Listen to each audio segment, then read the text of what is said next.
শুভ সকাল বন্ধুরা। তো চলো মিনতি ঘরে আবার একটা নতুন ভিডিও নিয়ে তোমাদের মধ্যে এসেছি।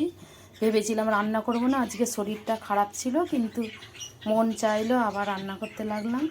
তো এই যে এখানে আমার ভাত ডাল হয়ে গেছে, আর আজকে আমি কাতলা মাছ দিয়ে একটা ঝোল বানাবো।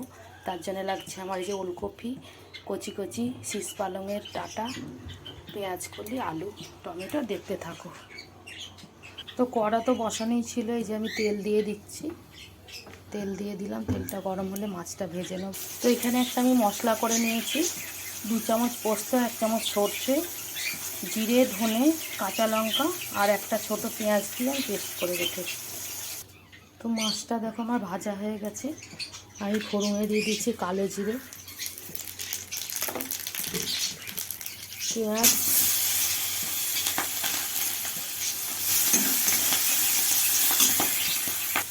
দিয়ে দিচ্ছি আলু। এই রান্নাটাতে মশলাটা আমি আগে দেবো না, কেন ধরে যাওয়ার চান্স থাকে, তাই সবজিগুলো দিয়ে ভালো করে কষিয়ে নেব। তো তরকারিটা আমার ভাজা ভাজা হয়ে গেছে। দিয়ে দিচ্ছি পরিমাণ মতো নুন, আর দিয়ে দিচ্ছি কুচিয়ে রাখা টমেটো। টমেটোটা গলে গেছে, দিয়ে দিচ্ছি পেঁয়াজগুলি। তো সব সবজিগুলো ভাজা ভাজা হয়ে গেছে, এবার দিয়ে দিচ্ছি মশলা।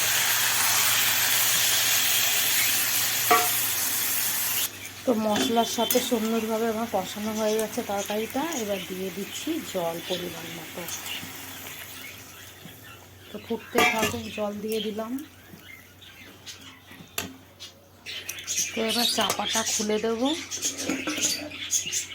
এই যে ঝোল ফুটে এসছে, আর মাছগুলো ছেড়ে দেবো। এবার একে এক করে আমি সব মাছগুলো ছেড়ে দেবো ঝোলে।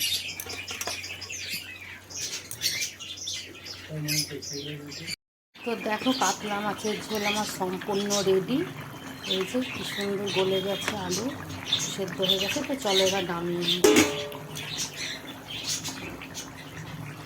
তো দেখো এই যে কাতলা মাছের ঝোল কত সুন্দর কালার হয়েছে দেখো। আর এইভাবে বানিয়ে খেয়ে দেখবে, খুব টেস্ট হয়। অল্প সময়ের মধ্যে ভালো খাবার রান্না করা যায়। তো ভিডিওটা ভালো লাগলে লাইক, শেয়ার, কমেন্ট করো। চলো টাটা।